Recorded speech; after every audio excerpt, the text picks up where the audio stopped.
Hello दोस्तों, कैसे हो सब। तो आज हम अपना नया टॉपिक एक्सटेंड करते हैं। मैं थोड़ा सा लेट हो गया क्योंकि अरेंजमेंट्स वगैरह नहीं हो रही थी मेरी, और हॉस्टल में भी थोड़ी डिस्टर्बेंस थी। तो अपना शुरू करते हैं आगे। तो पिछले में हमने पढ़ लिया था कि जो हीमोपोइसिस में कौन कौन से कंपोनेंट होती हैं, उनकी कंपोजिशन, उनकी परसेंटेज क्या क्या होती है, उनका क्या क्या मतलब और एक्स्ट्रा डिटेल्स क्या क्या थे उनके। तो ये चीज़ें पढ़ी थी हमने। उसके बाद डब्ल्यूबीसी के बारे में पढ़ा था कि डब्ल्यूबीसी कौन कौन से टाइप की होती है और उसका फॉर्मेशन कैसे होता है, ठीक है।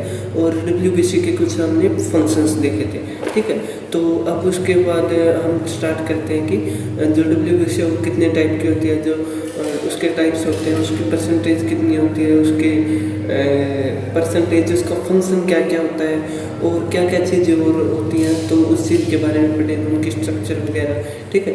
तो ये पढ़ेंगे। तो जो डब्ल्यूबीसी है वो क्या होती है, दो टाइप की होती है, एक ग्रैनुलोसाइट और एक एग्रैनुलोसाइट, ठीक है। ऐसे डिवाइड करी गई है। ग्रैनुलोसाइट में क्या आता है, जैसे न्यूक्लियोफाइल्स है, इसेनोफिल्स और बेसोफिल्स, ठीक है। जो न्यूट्रोफिल्स है उसकी परसेंटेज कितनी होती है, 60 से 65% उसकी परसेंटेज होती है। उसके बाद वो क्या होती है, स्मॉल होती है, छोटी होती है लेकिन फास्ट काम करती है और ज़्यादा फैगोसाइटोसिस करती है। वो क्या होती है, एक एक्टिव स्कैवेंजर होता है, ठीक है।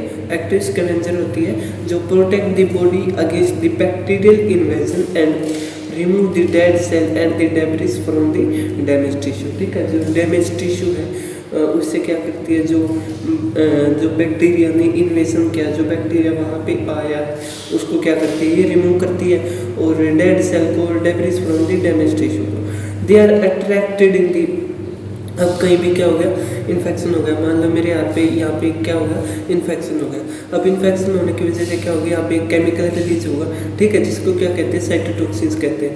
अब साइटोटॉक्सिन्स की वजह से जो ज़्यादा अमाउंट में जो न्यूट्रोफिल्स है वे क्या होंगे, इस लोकेशन पे अट्रैक्टेड होंगे, ठीक है। So they are attracted in the large number to any area of the infection by the chemicals called the cytotoxin released by the damaged cell, ठीक है।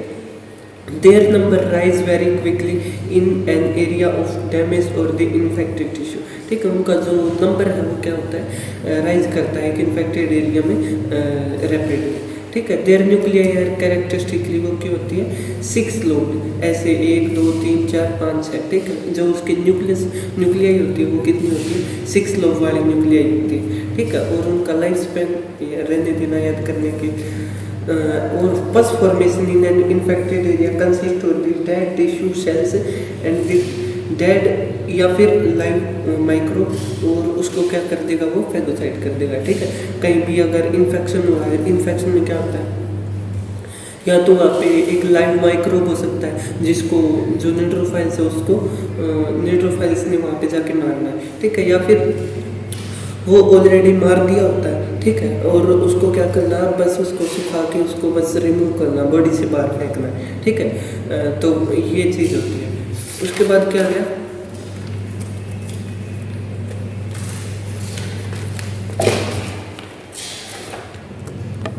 इसेनोफिल्स। इसेनोफिल्स की परसेंटेज कितनी होती है, 2 से 3% होती है, ठीक है। उससे कम क्या हो गया, इसेनोफिल्स होगी, ठीक है। इनकी परसेंटेज कितनी होती है, 2 से 3%। They capable of phagocytosis are less active in this process than the neutrophils. ये क्या होती है, कम भी होती है, और न्यूट्रोफिल्स की बजाय क्या होती है, थोड़ी सी कम एक्टिव होती है, ठीक है। उसके बाद bacteria, virus, which are the too big, क्या होती हैं, जो ज़्यादा बड़े होते हैं, ठीक है, उनको क्या करती है, वो किल करती है। Which are the too big, ठीक है। Eliminate then promote the tissue inflammation, तो वो क्या करती है, टिश्यू के इन्फ्लेमेशन के लिए रिस्पॉन्सिबल होती है, ठीक है। और उसके बाद क्या आ गया, ग्रैनुलोसाइट में बेसोफिल्स की परसेंटेज कितनी होती है, 0.5 से 1% तक होती है। वो क्या होती है, क्लोजली एसोसिएटेड किसके साथ में, विद द एलर्जिक रिएक्शन। जो एलर्जिक रिएक्शन है उनके साथ में क्या होती है, क्लोजली एसोसिएटेड होती है।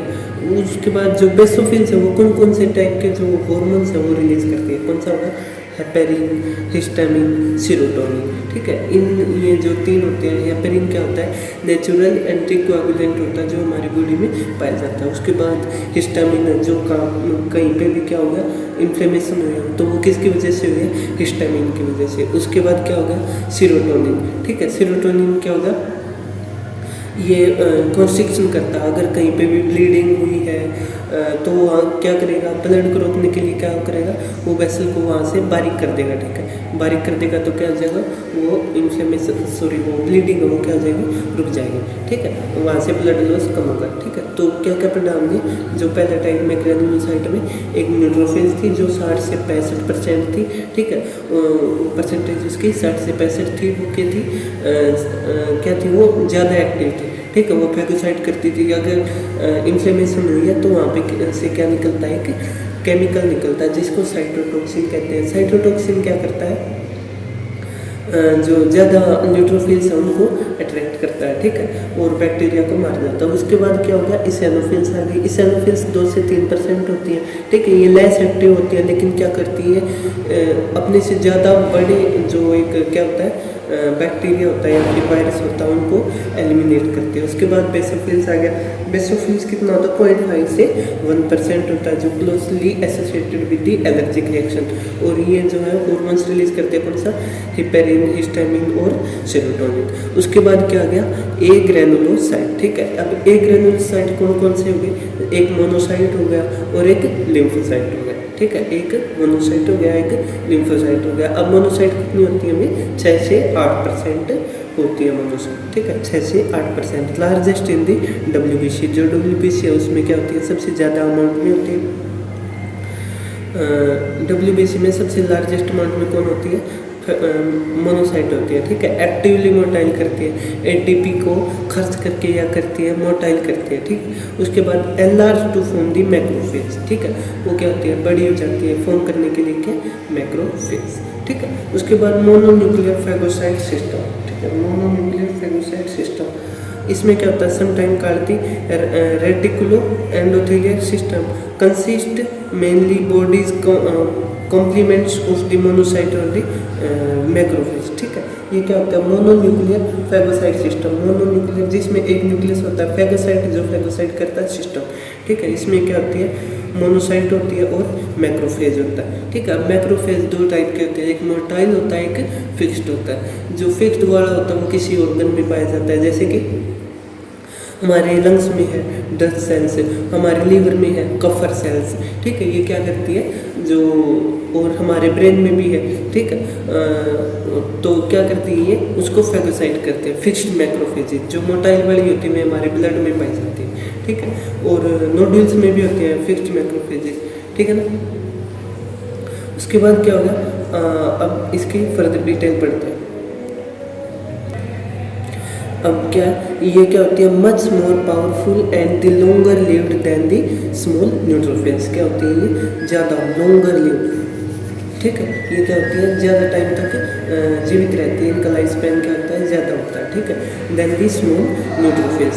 उसके बाद they synthesize and release an arrangement of the biochemical active biologically active chemical called the cytokinins included the cytoleukin 1. ठीक है, so इंटरल्यूकिन 1 इसको रिलीज करती है। क्या होती है? ये इनमें एक अरेंजमेंट होती है और वो अरेंजमेंट के दरमियान क्या करती है? वो केमिकल रिलीज करती है। किस उसको क्या कहते हैं? साइटोकाइन्स। ठीक है, जो जिसमें क्या आते हैं? Interleukins. They also have the central role linking the non specific and the specific system of the body defence. ठीक है, इसका मतलब नॉन स्पेसिफिक जो सिर्फ एक किसको मारेगा? किसी भी टाइप के बैक्टीरिया को मार देगा। और स्पेसिफिक टाइप का एक स्पेसिफिक टाइप के बैक्टीरिया को ही मारेगा। ठीक है, तो ये होती है। तो मोनोसाइट में क्या क्या पढ़ा हमने? ये 6 से 8% होती है। ये क्या होती है?